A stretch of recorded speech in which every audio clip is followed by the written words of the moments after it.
Assalamualaikum warahmatullahi wabarakatuh. Halo Sobat Sehat RSSA, selamat datang di acara OSKAP, obrolan seputar kesehatan kita bersama di PKRS RSUD Dr. Saiful Anwar, Provinsi Jawa Timur. Nah Sobat Sehat, tahu nggak sih di episode kita kali ini yang ke-18 nih, kita akan bincang-bincang asyik untuk memperingati Hari Kanker Kepala dan Leher Sedunia. Nah tentunya hari ini kita akan membahas tentang benjolan pada leher. Itu apa sih? Bahaya nggak sih gitu ya? Dan tentunya sudah ada narasumber yang luar biasa spesial. Beliau sudah profesional sekali ya di RSSA. Dan pasti sudah banyak yang tahu. Beliau adalah Dr. Suhartono, spesialis THT BKL, subspesialis onkologi konsultan FIJS dari instalasi rawat jalan. Selamat datang Dr. Hartono. Selamat pagi Mbak. Selamat pagi, sehat dokter? Sehat Mbak. Alhamdulillah. Agak sedikit batuk. Oh sedikit batuk ya, tapi menyempatkan hadir hari ini buat sharing kepada Sobat Sehat RSSA semuanya tentunya. Di hari yang spesial hari ini gitu ya dokter ya? Ya. Oke, nah kita pertemuan kedua, Alhamdulillah ya dokter ya. Oh iya. Dokter Hartono diberikan kesehatan sehingga kita mau bahas bincang asik nih terkait benjolan pada leher gitu ya. Ya. Oke. Ngomong-ngomong nih dokter ya tentang benjolan pada leher. Kan hari ini kita tanggal 27 Juli sedang memperingati Hari Kanker Kepala dan Leher Sedunia gitu ya. Nah sebetulnya kalau kegiatan yang dilakukan oleh dokter-dokter dari THT itu biasanya apa sih dokter di hari ini gitu? Iya. Jadi karena memang ini adalah tanggal 27 Juli tahun 2024 ya. Itu memang diperingati untuk Hari Kanker Kepala Leher. Jadi artinya biasanya kita mengadakan semacam penyuluhan di poliklinik, di beberapa tempat yang kita anggap perlu. Itu intinya adalah meningkatkan kewaspadaan, penyuluhan kepada masyarakat bahwa kita perlu waspada apabila kita mendapatkan benjolan di leher kita. Itu yang paling penting. Kadang-kadang masyarakat itu menyepelekan yang seperti itu. Ya, gitu. itu. Jadi memang membangun awareness dari setiap masyarakat gitu ya dokter ya. Nah sebetulnya nih dokter, benjolan yang ada di leher kita itu yang bentuknya seperti apa sih dokter? Jadi benjolan apapun yang di leher kita, tetapi menurut kita itu sesuatu yang tidak biasa terjadi.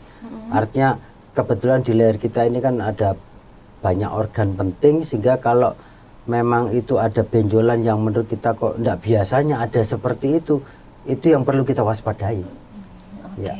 Segala bentuk benjolan gitu ya dokter? Segala bentuk benjolan. Oke, nah ngomong-ngomong nih dokter, sebenarnya yang ada di dalam leher kita itu apa aja sih? Gitu. Wah banyak sekali. Bahkan sampai ada benjolan gitu, kadang mungkin benjolan kan otomatis nggak mungkin yang tiba-tiba besar gitu ya dokter ya. Jadi kecil, cuman mungkin nggak kerasa gitu kadang kita gitu ya. Iya, jadi di leher kita ini ada namanya kelenjar getah bening. Dan kelenjar getah bening di leher kita ini sangat banyak banget.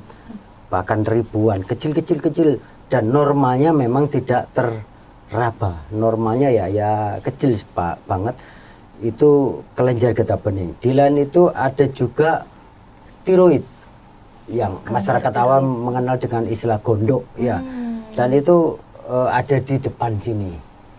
Tetapi juga ada organ-organ lain, misalkan otot di sekitarnya, terus jaringan lemak, banyak sekali di dalam leher kita. Pembuluh darah itu di leher sangat besar banget, sehingga itu semua harus diwaspadai kalau terjadi kelainan di leher kita. Gitu. Nah penyebabnya bisa tiba-tiba ada benjolan itu apa nih dokter? Kan mungkin tadi ada benjolan yang ada 2 kelenjar gitu tadi ya. Nah kan kadang kita orang awam nggak tahu nih dokter, ini kenapa ya kok tiba-tiba bisa kayak gini gitu. Baik, jadi penyebab tersering biasanya ada infeksi ya. Kalau ada infeksi kebetulan saya adalah seorang dokter THT ya. Jadi kalau ada infeksi di bagian THT, telinga, hidung, tenggorok, kadang infeksi itu penjalarannya ada ke kelenjar getah bening di sekitar leher, dan itu sering sekali terjadi, sehingga kita perlu waspada kalau ada benjolan di leher, mungkin ada infeksi di daerah THT. atau bisa juga kelainan gigi. Infeksi di gigi itu menyebar ke daerah biasanya di bawah rahang ini, di bawah rahang bawah ini, benjol di sana ada abses ya. Artinya timbunan nanah di sana. Tapi selain itu kita juga harus melihat kelenjar gondok, kelenjar tiroid itu normalnya ya seperti kita ini nggak teraba ya. Tapi kalau dia sampai teraba, mendol besar, perlu juga diwaspadai. Lebih-lebih ini yang perlu diwaspadai adalah adanya tumor. Karena kalau ada tumor di THT, ada sangat mungkin menyebar di kelenjar getah bening di leher tersebut. Sehingga kalau kita melihat ada benjolan di leher, maka kita juga harus waspada, jangan-jangan ada masalah dengan bidang THT-nya. Begitu, Pak. Ya. Gitu ya. Oke dokter, tadi kan sudah disampaikan kalau misalnya gigi yang berlubang tadi bisa aja ya menjalar sampai ke leher gitu ya dokter ya. Nah itu apa sekedar mungkin biasanya orang awam itu juga menganggap hal sepele tentang gigi itu berlubang gitu. Kecuali kalau nyeri banget baru diperiksakan gitu. Ya, jadi gigi berlubang itu akar giginya biasanya menembus ke otot di bawah rahang kita ini. Dan kalau nanah atau infeksinya, kumannya, bakterinya bisa menembus ke daerah sana, dia akan menghasilkan nanah. Jadi nanah yang di bawah rahang bawah ini. Biasanya itu kita sebut dengan istilah abses rahang bawah. Sehingga itu perlu diwaspadai apabila ada abses di rahang bawah, maka kita berpikir jangan-jangan ada masalah dengan giginya. Dan gitu. Itu kan juga suatu benjolan, iya, ya kan? benjolan juga ya. Termasuk kan ya dokter iya. ya, dan sangat mengganggu, sakit juga gitu yang dirasakan ya. Nah kalau gejala umum pada pasien yang dirasakan apa aja nih dokter? Maksudnya gejala umum dalam arti bagaimana? Benjolannya. Oke. Jadi benjolan itu kan juga tergantung dari penyebab benjolan. Jadi kalau penyebabnya adalah infeksi, biasanya ya ada rasa nyeri, demam, kalau dipegangnya panas, itu kalau karena infeksi. Tetapi kalau benjolannya karena tumor, biasanya cenderung tidak bergejala. Artinya dalam arti tidak ada rasa sakit, hanya benjol saja. Tiba-tiba besar tiba-tiba gitu ya? benjol sedikit demi sedikit membesar gitu ya. Memang dia tidak mungkin langsung besar banget, tak mungkin. Pasti ada waktu yang dilalui, bisa dalam bentuk minggu, bisa dalam bentuk bulanan. Dan apabila semakin membesar tentunya kita harus semakin waspada. Jangan dianggap sepele benjolan di leher itu. Gimana sih dokter caranya kita tahu, oh ini benjolan mungkin ganas, oh ini jinak? Karena tadi kan dokter Hartono menyebutkan ada dua gitu ya penyebabnya, bisa dari infeksi ataupun langsung dari tumor gitu ya. Ya. Ini justru ini yang penting buat kita pahami ya. Benjolan karena di dalam leher kita itu ada banyak kelenjar getah bening, maka kita harus memahami mana yang jinak, mana yang ganas. Ini yang jinak dulu. Biasanya memang kalau benjolan itu jinak, biasanya cenderung satu ya, satu terus tidak berdungkul-dungkul, ya mulus satu gitu ya. Dan tidak ada rasa sakit memang. Jadi walaupun benjol tapi nggak sakit ya dokter ya? Ya? Itu biasanya sih kalau satu mulus gitu enggak rasa. Tapi kalau hati-hati kalau benjolannya itu berdungkul-dungkul. Jadi bukan hanya satu tempat, tapi banyak tempat. Atau satu tempat tapi bentuknya bukan satu dungkul tapi berbenjol-benjol. Nah yang begitu-begitu itu harus diwaspadai ya. Apakah dia benjolannya di leher sebelah samping, kanan atau kiri, atau depan, tetap harus kita waspadai. Artinya jangan hanya dianggap kalau di depan, gondok, biasa banyak orang sakit gondok. Bukan itu maksudnya. Tetap harus diwaspadai meskipun itu hanya gondok, harus tetap diwaspadai apakah itu jinak, apakah itu ganas. Seperti itu. Apalagi kalau benjolan itu dari waktu ke waktu progresivitas membesarnya itu cepat. Itu juga harus lebih diwaspada lagi. Lebih waspada lagi ya. Gitu ya.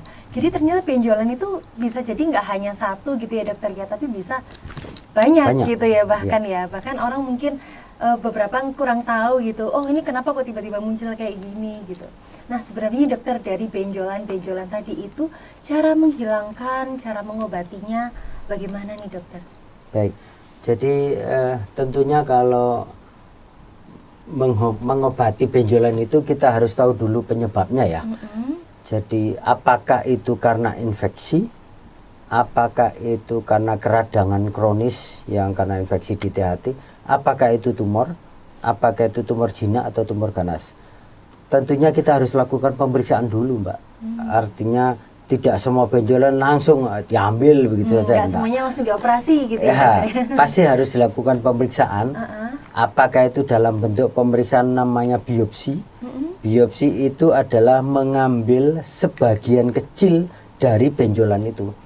Bisa memakai jarum halus, bisa memakai mengambil sebagian dari benjolan itu. Yang paling sering adalah menggunakan biopsi jarum halus. Dengan begitu kita bisa memikirkan atau melihat apakah itu kemungkinan tumor atau bukan. Tetapi apabila sebelum melakukan pemeriksaan biopsi itu, karena kita sebagai dokter THT Pak, kita harus menilai dulu lokasi benjolan itu juga penting.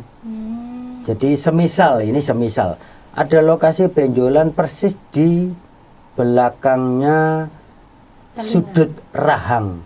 Jadi ini ada sudut rahang persis di belakangnya sana. Kalau benjolannya ada di situ, maka yang harus kita pikirkan adalah kemungkinan itu benjolan penyebaran dari daerah nasofaring. Jadi yang perlu kita evaluasi duluan adalah nasofaringnya. Mungkin bukan benjolannya dulu, tapi nasofaringnya di sana. Perlu kita lihat, bisa dengan menggunakan alat namanya endoskopi. Jadi semacam teropong lah, dikenal oleh masyarakat itu teropong hidung sampai ke daerah nasofaring. Dengan begitu kita melihat apakah ada masalah di nasofaring si pasien. Semisal ada masalah benjolan juga di nasofaring, maka yang kita biopsi adalah utamanya adalah nasofaring. Jadi kalau nasofaringnya kita biopsi dan muncullah tumor ganas misalkan, maka yang diobati ya utamanya adalah nasofaringnya, selain benjolan di lehernya tentunya ya. Tetapi bagaimanapun setiap benjolan kita harus waspada, itu masalah. Dan harus kita buktikan dengan beberapa pemeriksaan. Ada foto juga bisa, foto CT scan, MRI, seperti itu. Salah satunya adalah biopsi jarum halus. Itu adalah cara-cara untuk melihat apakah ada kemungkinan tumor itu jinak atau ada kemungkinan tumor itu ganas. Begitu Mbak. Oke. Nah tadi kan penyebabnya memang ada dua, tumor dan juga dari infeksi. Kalau dari segi usia, mungkin range usia gitu ya dokter ya.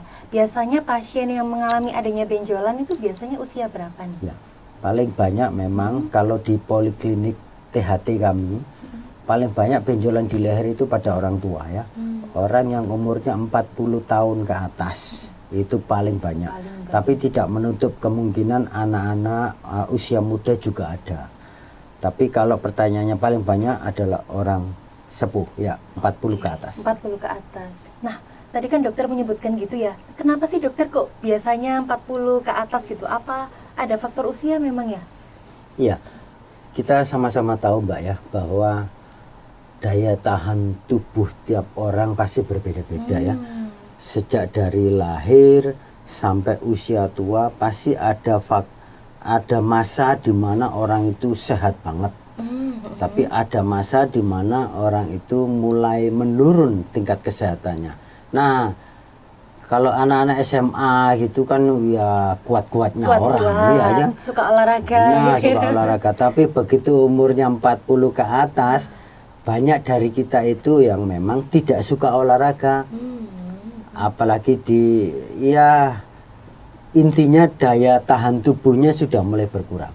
Nah, saat daya tahan tubuh mulai berkurang itulah biasanya muncul masalah-masalah berikutnya.